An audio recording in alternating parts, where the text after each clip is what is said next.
Maybe seeing a third one there. Not sure what the drone's looking to do. Back at the camp situation over here. Yeah, more lurkers coming in, and we've got a couple of hydralisks sitting around. Good idea to have those hydralisks there to just get rid of those Corsairs, because that Overlord will be able to scout any observers, first of all, and any Dark Templars leaving JF space. So Mondragon's got a decent contain here. It won't last him forever, and wow, Gateway's gone down now. So it's just unfortunate that JF wasn't able to deal with the lurkers earlier, because now he's lost a gateway. But on the other hand, he was going to need to break away out of his natural anyway, because that gateway is practically blocking his base, and it was part of the wall there, and he was going to need to take out some of his buildings, I figure, eventually. And that's what Mondragon was up to earlier, by the way, putting down a Queen's Nest. So he's going to be going for a hive fairly promptly. There's the +1 armor for JF.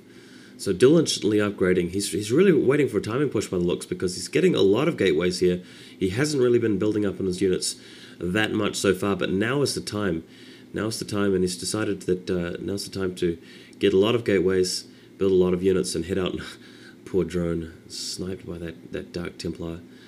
Again, Corsairs causing trouble at 6 o'clock. Mondragon has brought in a few more hydralisks to get rid of them. And a lot of units coming in from Mondragon as well. It's like he's expecting JF to be massing up units at this point and pushing out very shortly, so wanting to prevent that as much as he can. It's good that Mondragon's finally got a single colony at 6 o'clock, because that Dark Templar is here to stay. Looks like JF has not been able to get rid of that. He is able to get rid of the one of the Corsairs anyway, with that pair of Scourges, so good work. But JF has managed to keep that Dark Templar alive for as long as possible. He's still lingering around. It's essentially forcing Mondragon to keep units stationed at 6 o'clock and preventing them from keeping them stationed outside the main basin.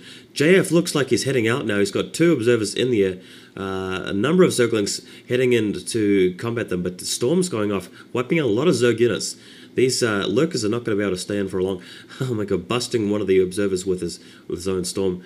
Not too much you could have done about that, apart from careful micromanagement. But when you've got to keep the observers in position, it's hard to get them out of the line of fire, because you've got to get them in position to actually spot the lurkers. Anyway, that's what's going on there. Mondragon bringing a lot of forces to the center of the map. He's spent up a large on economy earlier, and he's spent up large on upgrades. So oh yeah, there's the attack speed upgrade going for the Zerglings as well. So it looks like he's trucking along. But JF, on the other hand, as we saw, he'd added a lot of gateways, and he's definitely building a lot of units at this point. And the Zerglings streaming in from both sides. I can't help but feel that a lot of Zerglings coming in, targeting the Dragoons, but they've had to run back. I was just mentioning there that I felt maybe the Zerg timing was off just a little bit, not attacking with both groups at just the right time. I mean, it was still quite a good flank, but not quite enough to deal with those Protoss units, and in such good combination. When you've got an army composition like that, it's very difficult to beat the Protoss army with that kind of Zerg mix-up, unless you've got a lot of Ultralisks or something like that, or some Defilers. And it looks like a lurker being picked off, and JF is getting up some momentum now. He's heading down to the southern area of the map. Looks like he's asking for trouble here. Mondragon has got units in the center. He's got them in the south. He's ready to flank JF once again. A number of lurkers going down. Storms going off as well. Those zealots targeting the lurkers.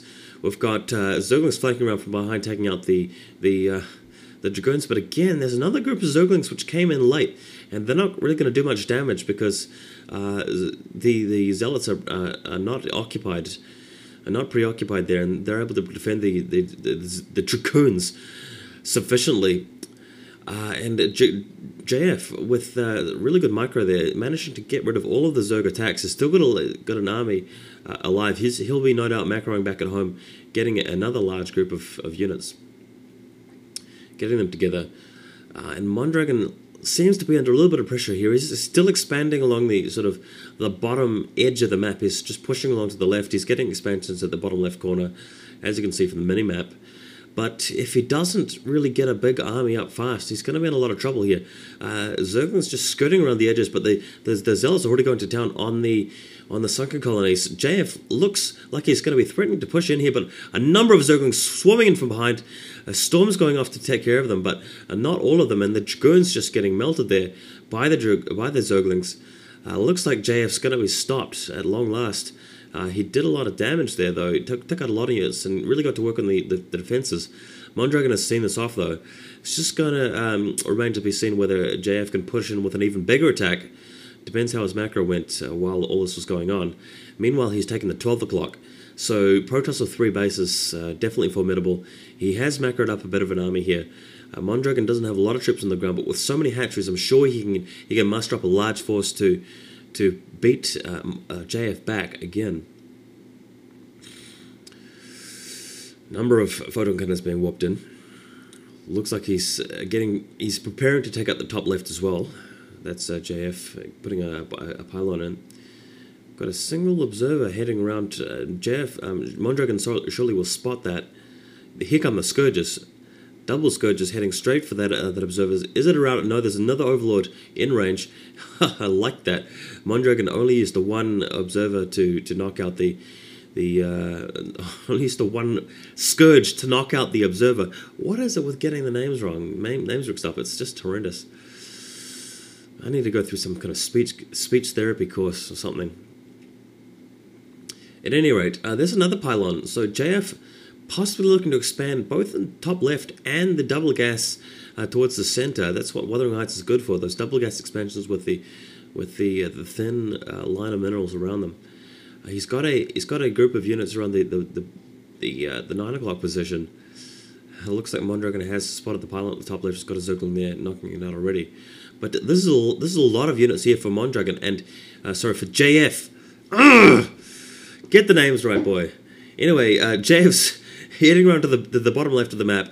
A lot of zealots. He realizes he can't push in there just due to the large number of Zerglings, sunken colonies, and lurkers.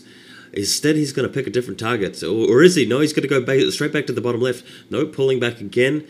Just, he realizes he cannot push in, but this 6 o'clock looks like easy pickings due to the number of zealots he's got. Mondragon knows it. He's sending the drones away very quickly. So JF's just going to be able to polish off this expansion here, knock out both hatcheries.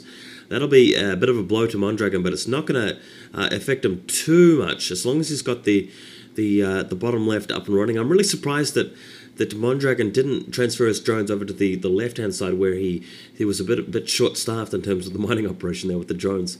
But maybe that's because he felt that he would have lost more heading that direction, not too sure.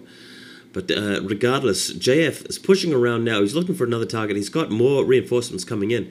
This is a large army here for JF. I feel that Mondragon should have enough units by the time JF's ready to attack. And JF is indeed committing now. A lot of storms going off.